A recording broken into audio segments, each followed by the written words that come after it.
자, 우리 8장에서는 이렇게 두 가지를 공부해 볼 겁니다. 그래서 차가운 거, 따뜻한 거 한번 공부를 해 볼 텐데, 우선은 우리가 치료 인자를 적용한다라고 하면은 적용 기술만 생각하는데, 적용 기술 전에 이걸 적용하면 우리 몸에 어떤 변화가 나타나느냐에 대해서 사실은 먼저 알아야 되겠죠. 그래서 한랭을 하게 되면 우리 몸에 어떤 효과가 나타나는가부터 먼저 공부해 볼 생각입니다.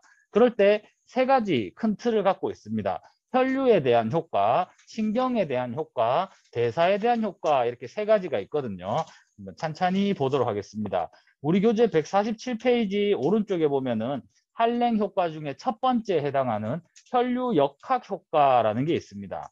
혈류 역학 같은 경우에는 혈류의 초기 감소가 나타난다라고 얘기합니다. 생각해보면 뭐 당연할 것 같아요. 차가운 거 주면은 혈류가 감소된다라고 느낌적으로 알 것 같은데, 이게 왜 이런 과정으로 인해서 적용되는지 한번 공부를 해볼 거고요. 여기서 재밌는 시간이 나와서 좀 보겠습니다. 둘째 줄 굵은 글씨.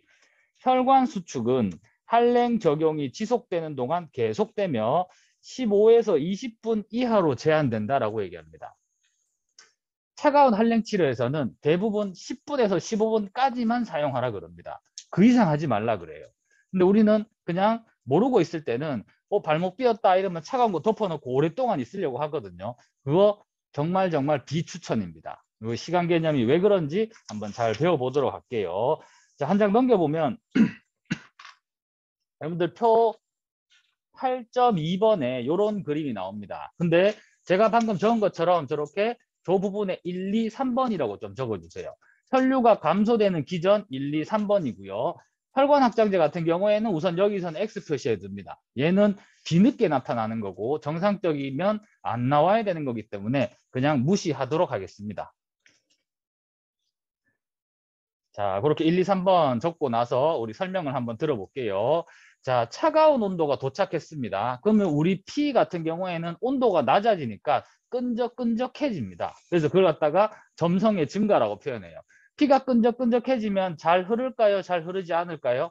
잘 안 흐르겠죠. 그러니까 내가 아이스팩을 얹은 부분에 피가 오다가 끈적해지니까 천천히 흘러갈 겁니다. 그럼 상대적으로 양이 감소된다라고 볼 수 있겠죠.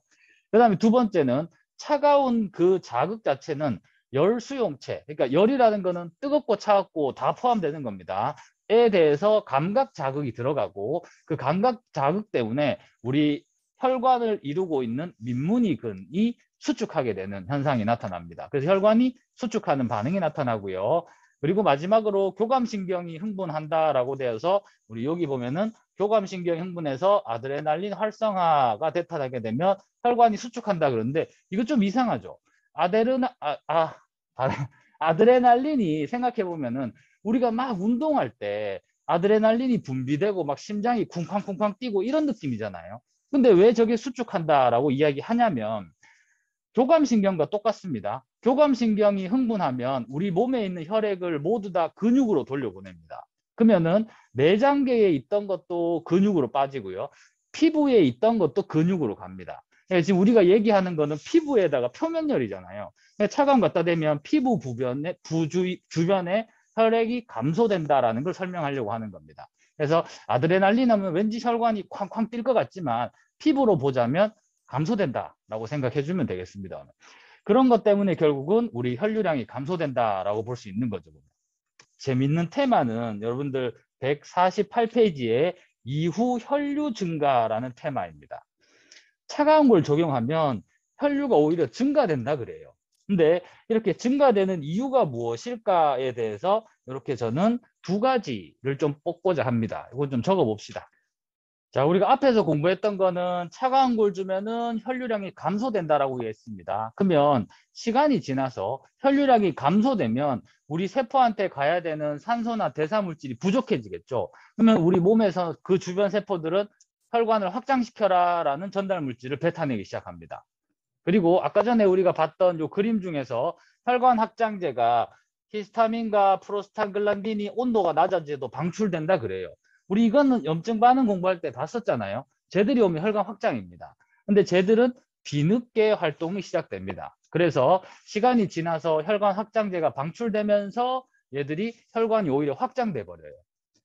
우리 교재에 있는 그래프입니다. 이거 보면 굉장히 흥미로운 연구인데 사람 손을 갖다가 차가운 얼음물에 담굽니다. 그러면 처음에는 온도가 사람 손 온도가 20 몇 도 정도 돼요. 그러면 얼음물이니까 온도가 뚝 떨어집니다. 그러다가 15분을 지나고 나면 다시 온도가 올라가요. 그럼 이 온도가 왜 올라가는가? 뒤늦은 혈관 확장 때문에 온도가 올라간다는 겁니다. 그러면 내가 발목을 삐끗했습니다. 부종이 퉁퉁 부어가지고 혈관을 수축시키고 혈류량을 감소시키고 싶을 때 아이스로 얹어줍니다.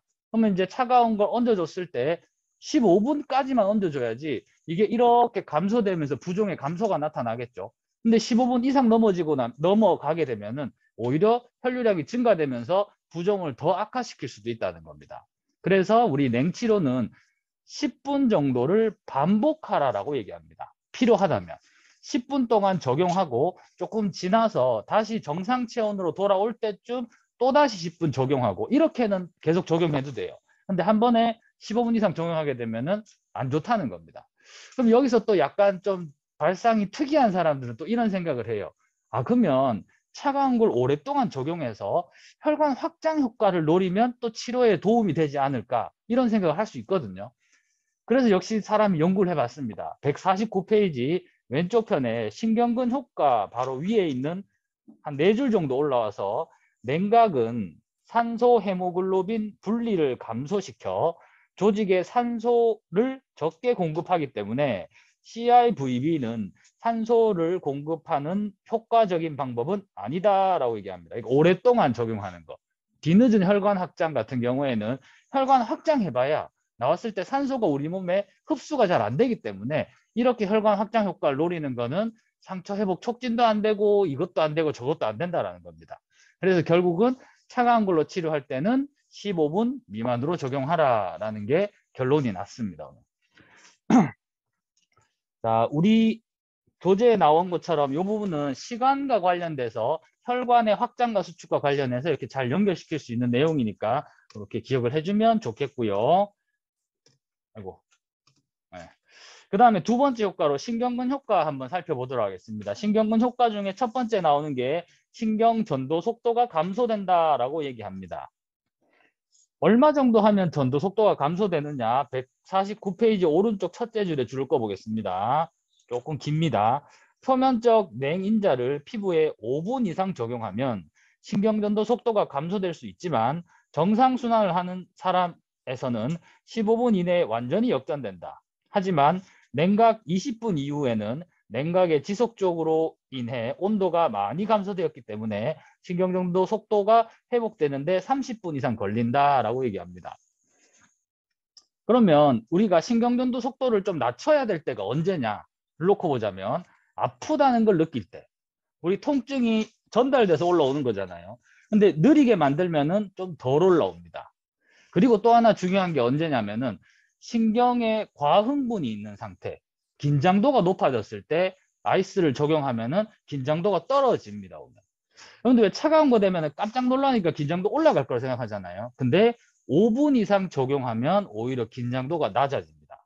그래서 이게 효과를 좀 오랫동안 보려고 긴장도의 관점만 놓고 보는, 특히나 스트로크 환자의 스파티시티 같은 경우에는 아이스를 20분 정도 적용하는 게 좋다라고 설명합니다. 왜? 신경근 전달 속도가 늦어져서 긴장도가 낮아지기 때문에 이렇게 이해를 할 수 있습니다.